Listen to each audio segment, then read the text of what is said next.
नमस्कार। सोचिए क्या हो अगर एक दिन अचानक किसी से उसकी भारतीय नागरिकता का सबूत मांग लिया जाए। ये सवाल अब सिर्फ कोई ख्याली पुलाव नहीं रहा। ये एक असल चुनौती है जिसका सामना शायद लाखों लोगों को करना पड़ सकता है। और इसका जवाब कागज के कुछ टुकड़ों में छिपा है।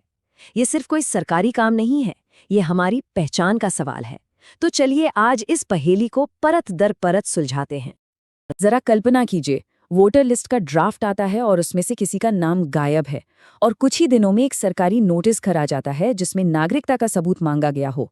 जाहिर है टेंशन तो होगी ही। ऐसी सिचुएशन में ये समझना कि आगे क्या करना है और कौन से डॉक्यूमेंट्स असल में काम आएंगे सबसे ज़्यादा ज़रूरी हो जाता है। तो आज हम क्या क्या समझने वाले हैं। सबसे पहले तो हम ये देखेंगे कि ये देशव्यापी अपडेट आखिर है क्या। फिर हम एक ऐसे सच से पर्दा उठाएंगे जो शायद चौंकाने वाला हो कि कौन से रोजमर्रा के दस्तावेज नागरिकता साबित करने के लिए किसी काम के नहीं हैं। हम उन 3 गोल्ड स्टैंडर्ड सबूतों की बात करेंगे जो सबसे पक्के माने जाते हैं। और सबसे ज़रूरी बात, हम एक प्लान बी पर भी नज़र डालेंगे कि अगर किसी के पास वो गोल्ड स्टैंडर्ड डॉक्यूमेंट्स ना हो तो क्या किया जाए। तो चलिए शुरू करते हैं इस सवाल से कि आखिर ये सब हो क्यों रहा है। देखिए, ये कोई मामूली लिस्ट की साफ सफाई नहीं है। पूरे देश में एक प्रोसेस चल रहा है जिसे स्पेशल समरी रिवीजन या SIR कहते हैं और इसके मायने काफी गहरे हैं। तो ये SIR असल में है क्या? इसे आप वोटर लिस्ट का एक बहुत ही डीप ऑडिट समझ सकते हैं। ये इतना बड़ा काम है कि लाखों लोगों के लिए इसकी डेडलाइन तक बढ़ानी पड़ी। लेकिन यहाँ सबसे काम की बात यह है, जब ड्राफ्ट लिस्ट छपती है तो किसी भी गड़बड़ी की वजह से प्रशासन आपको एक नोटिस भेज सकता है और वो नोटिस मिलते ही खेल बदल जाता है। अब सबूत देने की जिम्मेदारी आपकी है। और बस यहीं से कहानी में एक ऐसा ट्विस्ट आता है जिसकी उम्मीद शायद किसी को नहीं थी। वो डॉक्यूमेंट्स जो हम अपनी जेब में लेकर घूमते हैं, जिन्हें हम अपनी पहचान का आधार मानते हैं, नागरिकता साबित करने के मामले में वो लगभग बेकार साबित हो सकते हैं।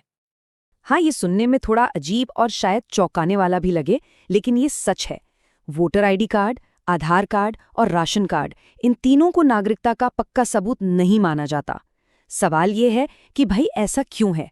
हर एक के पीछे एक बहुत खास वजह है।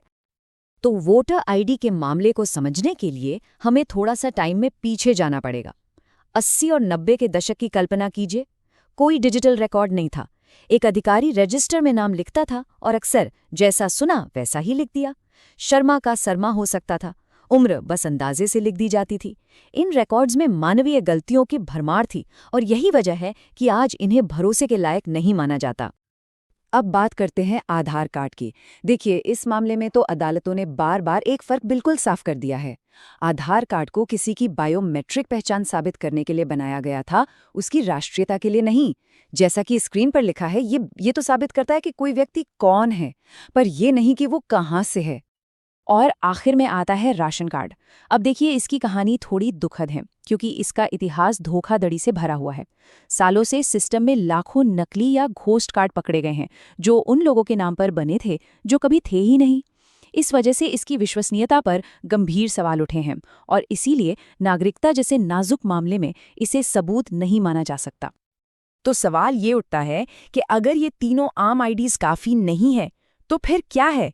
वो कौन से दस्तावेज हैं जिन्हें अधिकारी नागरिकता का गोल्ड स्टैंडर्ड मानते हैं, यानी वो सबूत जिन्हें कोई चैलेंज नहीं कर सकता? असल में सिर्फ 3 ऐसे दस्तावेज हैं जिन्हें अदालतें और चुनाव आयोग नागरिकता का टॉप लेवल सबूत मानते हैं। ये हैं जन्म प्रमाण पत्र, भारतीय पासपोर्ट और नागरिकता प्रमाण पत्र। लेकिन इनमें से जो सबसे भरोसेमंद है, यानी जन्म प्रमाण पत्र, उसके साथ एक बहुत बड़ी और ज़रूरी शर्त जुड़ी हुई है। वो ये कि सर्टिफिकेट जन्म और मृत्यु पंजीकरण अधिनियम 1969 यानी 1969 के तहत जारी होना चाहिए। इस कानून के बाद बने सर्टिफिकेट्स को ही सबसे ज्यादा ऑफिशियल माना जाता है। पर ये एक शर्त अपने आप में एक बहुत बड़ी दिक्कत खड़ी कर देती है। जरा हमारे दादा दादी की पीढ़ी के बारे में सोचिए। लाखों भारतीय उस जमाने में अस्पतालों में नहीं बल्कि घरों में पैदा हुए थे। उनके लिए 1969 के कानून के तहत बना एक ऑफिशियल बर्थ सर्टिफिकेट होना लगभग नामुमकिन है। अच्छा, दूसरा गोल्ड स्टैंडर्ड डॉक्यूमेंट है इंडियन पासपोर्ट। और यहाँ एक बहुत बड़ी गलतफहमी दूर करना जरूरी है। पासपोर्ट सिर्फ छुट्टियां मनाने के लिए नहीं होता, इसे बनवाने के लिए जिस तरह की गहरी जांच पड़ताल और वेरिफिकेशन होती है, वो इसे भारतीय नागरिकता के सबसे ठोस सबूतों में से एक बना देती है। लेकिन जैसा कि हमने देखा, एक बहुत बड़ी आबादी है जिसके पास शायद इन गोल्ड स्टैंडर्ड डॉक्यूमेंट्स में से कुछ भी ना हो। तो फिर उनका क्या होगा? क्या उनके लिए कोई रास्ता है? जी हाँ, बिल्कुल है। और इसे हम कह सकते हैं प्लान बी, यानी सहायक दस्तावेजों का रास्ता। तो ये प्लान बी है क्या? देखिए, सुप्रीम कोर्ट भी ये मानता है कि गोल्ड स्टैंडर्ड दस्तावेज सबके पास नहीं हो सकते। इसीलिए कुछ सहायक दस्तावेजों या कहें कि सपोर्टिंग डॉक्यूमेंट्स की एक लिस्ट को मान्यता दी गई है। इनका मकसद होता है वक्त के साथ भारत में किसी व्यक्ति की मौजूदगी का एक कागजी निशान तैयार करना। इसमें जमीन के कागजात, स्कूल के सर्टिफिकेट्स, बैंक पासबुक जैसे पुराने फाइनेंशियल डॉक्यूमेंट्स या सरकारी नौकरी के रिकॉर्ड्स शामिल हो सकते हैं।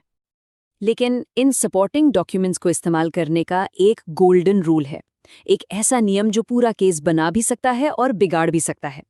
वो ये है कि हर एक जानकारी, नाम, पिता का नाम, उम्र, हर एक डॉक्यूमेंट में बिल्कुल एक जैसी होनी चाहिए। स्पेलिंग में एक अक्षर की भी गलती पूरे मामले को शक के घेरे में ला सकती है। यहाँ कंसिस्टेंसी यानी एक रूपता ही सब कुछ है। अब एक कानूनी सवाल जरूर मन में आ रहा होगा, इन सपोर्टिंग डॉक्यूमेंट्स की कानूनी हैसियत क्या है? क्या इन्हें पक्का सबूत माना जाता है? और यहीं पर एक बहुत ज़रूरी कानूनी फ़र्क समझना होगा।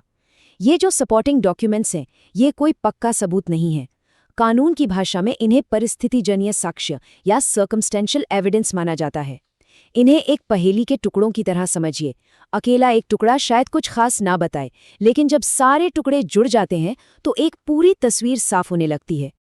इसे एक और आसान तरीके से समझते हैं। सोचिए, ये एक क्राइम सीन जैसा है।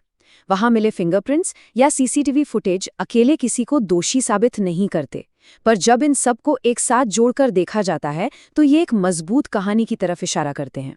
ठीक उसी तरह ये सारे दस्तावेज मिलकर किसी के दावे को मजबूती देते हैं। और ये हमें हमारे आखिरी सवाल पर ले आता है, फाइनल फैसला आखिर लेता कौन है? और देखिए, यहीं पर ज्यादातर लोग कंफ्यूज हो जाते हैं। चुनाव आयोग वोटर लिस्ट तो मैनेज करता है, लेकिन नागरिकता पर आखिरी फैसला लेने का अधिकार उसके पास नहीं है। उसका काम सिर्फ चुनावों से जुड़ा हुआ है। कोई व्यक्ति भारत का नागरिक है या नहीं, ये तय करने की आखिरी शक्ति सिर्फ और सिर्फ भारत सरकार के गृह मंत्रालय के पास है। और ये एक जरूरी फर्क हमें इस पूरे मामले के सबसे बड़े सबक पर ले आता है। तो इस पूरी बातचीत का निचोड़ क्या है? निचोड़ ये है कि आज के दौर में सरकार और एक आम नागरिक के बीच का रिश्ता अब पूरी तरह से दस्तावेजों पर निर्भर हो गया है। नागरिकता अब सिर्फ एक एहसास नहीं, बल्कि सही, एक जैसे और अपडेटेड कागजातों पर टिकी हुई सच्चाई है। और ये बात हमें एक आखिरी बहुत ज़रूरी सवाल पर लाके छोड़ देती है।